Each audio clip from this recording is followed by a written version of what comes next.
നേട്ടത്തിലേക്ക് വരുമ്പോൾ 20 ലോക്സഭാ സീറ്റുകളിൽ കഴിഞ്ഞ തവണ 19 UDF സ്വന്തമാക്കിയ ഇടമാണ്. ആലപ്പുഴയിൽ മാത്രമാണ് ഇടതുമുന്നണിക്ക് വിജയിക്കാനായത്. മാറ്റം വരുമോ എന്താണ് ജനങ്ങൾ ചിന്തിക്കുന്നത്? ഇതിന്റെ ആദ്യ സർവേ ഫലമാണ് വരാൻ പോകുന്നത്. 20-ൽ എത്ര UDFന് എത്ര LDFന് BJP അക്കൗണ്ട് തുറക്കുമോ ലോക്സഭയിലേക്ക്? ഇതാണ് അറിയുവാൻ ബാക്കിയുള്ളത്.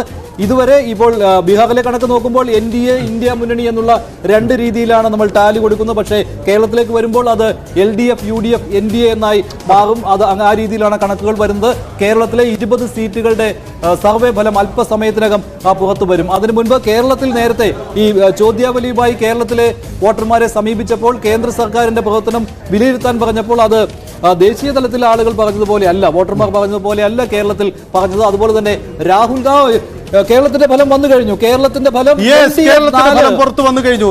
ഇടതു മുന്നണി 4 വിജയിക്കും. UDF 14, LDF 4, NDA BJP 2 സീറ്റുകളിൽ വിജയിക്കുമെന്നാണ് ന്യൂസ് 18 സർവേ പറയുന്നത്. LDF 4 സീറ്റിൽ, UDF 14 സീറ്റിൽ. കഴിഞ്ഞ തവണത്തെ 18-ൽ നിന്ന് 19-ൽ നിന്ന് 14-ലേക്ക് കുറയുന്നു.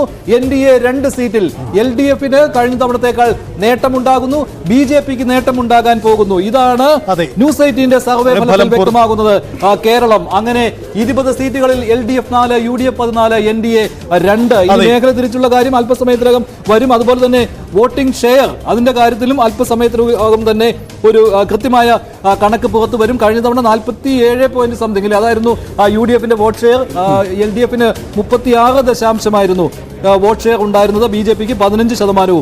അതിലെന്തെങ്കിലും മാറ്റം ഇത്തവണ വന്നിട്ടുണ്ടോ എന്നുള്ളത് കൂടി അറിയുവാനുണ്ട്. എന്തായാലും LDF കഴിഞ്ഞ തവണത്തേക്കാൾ നില മെച്ചപ്പെടുത്തും.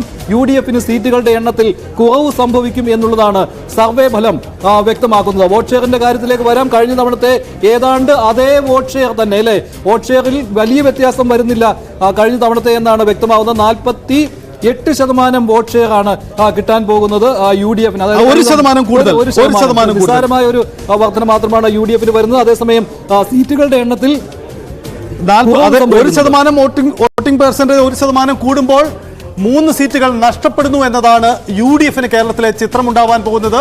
വോട്ടിംഗ് ശതമാനത്തിൽ വർധനവ് വരുമ്പോൾ 3 സീറ്റുകൾ നഷ്ടപ്പെടുന്നു. അതേസമയം LDFന്റെ വോട്ടിംഗ് ഷെയറിൽ കുറവുണ്ടാകുന്നു. 36% എന്നുള്ളത് 32%ത്തിലേക്ക് LDFന്റെ വോട്ട് ഷെയറിൽ കുറവുണ്ടാകുന്നു.